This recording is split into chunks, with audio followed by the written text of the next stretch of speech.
First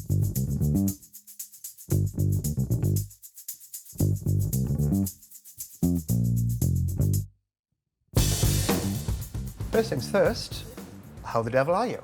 I'm good. How are you? I'm top notch. All the better for seeing you. Yeah. Welcome to our hospitality. Do you know, I love it. What a privilege. It's air conditioned in here. know. I'm used to just standing in direct sunlight for like 3 hours. So this is lovely. So thanks for having us. Appreciate it. Pleasure. All of us sit in the garage, see the driver in the red cockpit, and wonder what would it be like surrounded by red? That was you. Yep. So, what's it like? It's amazing. Yeah. Yeah. It's very, very special. And it doesn't. And it's every time you get in, it's the same. Like every time you're put on your red suit and you walk into the garage, you see the guys and you see the car and you're lowering yourself into it, and it's just there's something so special. There's like a real aura around the cockpit when you're getting in. And you think about all the other drivers that dreamed of it and didn't get to do it. So it's a real privilege. 11 races in to your Ferrari career. Worse, better, or pretty much what you're expecting? I didn't really come in with really any expectations. I came in with a really open mind. Obviously, they were doing well at the end of last year, so you would hope that it would have been a continuation in terms of normally that you develop and continue. They were like just behind McLaren at the end of last year. So if everything had gone well, they should just have continued from there, but it wasn't necessarily the case. And I would say probably that the engineers, the team would say it's worse than they had expected starting out the season. Getting back to where we deserve to be. Like I think in the last race, I think that's what we started to show our true speed and pace, which is great. Okay. Yeah, I think we've all been, much like yourself, surprised that Ferrari are not quite where we were expecting. Fred Vasseur, good friend of yours. There's been a bit of speculation around his position in the team. What are your thoughts? Is he still the man for the job? I do feel, Fred brought me to this team, so I owe Fred a great deal. We won together back in 2006 and 2005 in Formula 3 and GP2. And I'm super grateful for him for believing in me and wanting to bring me to the team, because he really made it happen. I think when you get into a team, when you see firstly how big an organization is, how the structure is set, you come in with a fresh pair of eyes, and as opposed to someone that's been in it for a long time, when you come in with a fresh pair of eyes, you see the good and the bad really clearly. And but I definitely think Fred is the guy to take us to the top. Okay. So I'm just working as hard as I can to support him and make the changes that are necessary, which there are plenty. Let's talk about Silverstone. Is this a misprint? You've won here 9 times. 9. I mean, frankly, that's ridiculous, Lewis. That's kind of mad, isn't it? It definitely is, yeah.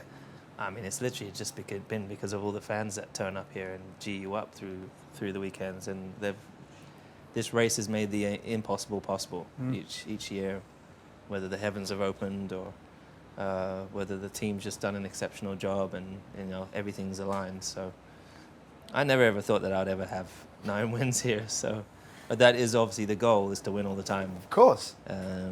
But yeah, it's been pretty mad. I did some quick maths.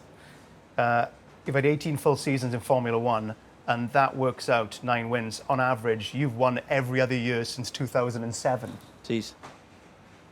Yeah. It's mad. Yeah, definitely. But does it ever get old? I mean, no, never. I don't think that you could ever get that feeling when you're in front of the British, your home crowd, and your family is there. That can never get old. I always thought that maybe after being in the sport for a period of time, eventually it would get old, and they'll be like, time to check out. But I've not felt that yet. And every weekend is a massive challenge. Every year is a huge challenge, and I love it. So I'll keep going until I decide not to, I guess. I mean, put a number on it. Keep going as long as you want to go. Yeah, I mean, Brad Pitt is 58 and just did the... He just won a Grand Prix. Exactly. So, I've got hope. So here's the question then. What's it going to take for you to lift your 10th British Grand Prix trophy? Yeah, a lot, I would say. I mean, we're not in the position to compete for wins at the moment. Our car is not of the pace of the McLaren. They're far ahead of everybody, as they have been all year. So it's going to take other things to come into play. So Okay. weather, climate, safety cars, all sorts. But that's the great thing about Silverstone. It always throws in a real mixture, and it's not necessarily who's got the fastest car that wins. So. You are such a busy bee. I mean, it makes my head spin when I think of the things you're engaged in. You're making Hollywood movies now. You have Mission 44. You're heavily involved in fashion, and there's the not so small matter of 24 Grand Prix to contend with in your day job. Share your secret. Where do you get the energy from? I don't know. I'm running out. I've been yawning all day in my engineering room today. I'm like, oh, why am I yawning so much? I really do try to prioritize sleep. I don't always get it right, but obviously I live a very healthy lifestyle. Don't like to drink. I drink lots of water. I take care of myself ultimately, and I think I'm very probably all of us have burnt the candle at both ends through our lives. Whether you're at your young age where you're going out and going to work and just not getting a lot of sleep, you know what that's like. Yeah. And that's not. I've just learned a lot over time. So still have a lot of energy. Still, I guess I have a lot of goals. So I'm always working towards those. Like I don't have any time for. There's things that I don't have time for, but I love what I'm doing. So. Well, hopefully, part of your time is allotted towards relaxing, and then I started thinking, so how does Lewis Hamilton relax? Can I ask you some questions of potential things that I'd like to know what you do or don't do? Sure. When was the last time you lit a candle, put on some Enya, and had a nice bubble bath? Ooh, I don't really do baths. I knew you were going to be a shower guy. I knew it. I really absolutely knew it. Yeah, I don't really. What's do wrong with baths? I hate being in a bath. I really don't like being in a bath.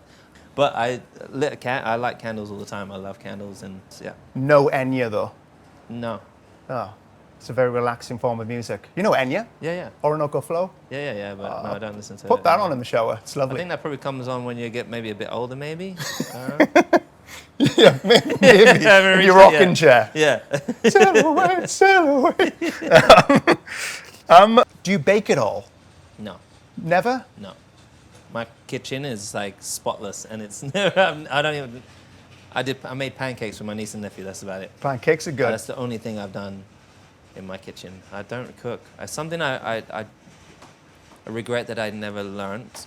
My stepmom is an amazing cook, and Her food is so good.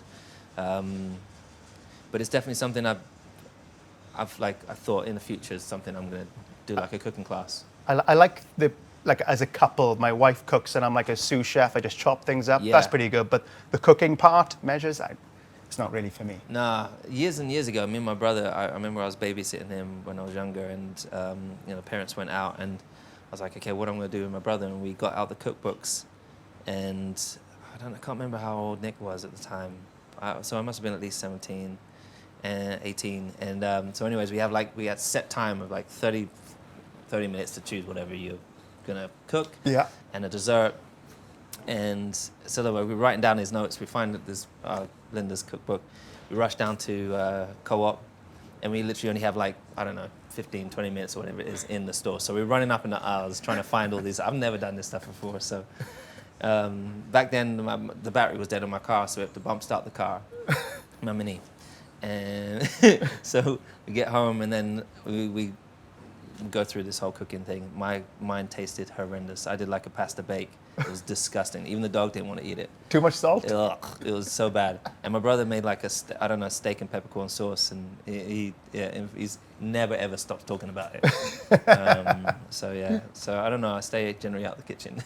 TV and books. You a TV guy? Do you watch TV? You Love reading TV. books? Okay. Yeah. What are you watching? I love movies. I watch a lot of movies. Have you seen that F1 movie? It's pretty good. Last night I watched The Night Professor. The Nutty Professor? Yeah. That's like 25 years old, isn't it? No, I just love Eddie Murphy at his best. I love sitting down on my couch and put my feet up. That's how I do put a candle on or the incense on, and I love watching a movie. It's my favorite thing to do. Lewis, it's never long enough, but I'm very, very appreciative of you giving us all your time. Pleasure. And thanks for answering my silly questions. No, but no, they thank are you. fun though, aren't they? Yeah, absolutely. Good to see you. Thanks, man. Cheers, mate.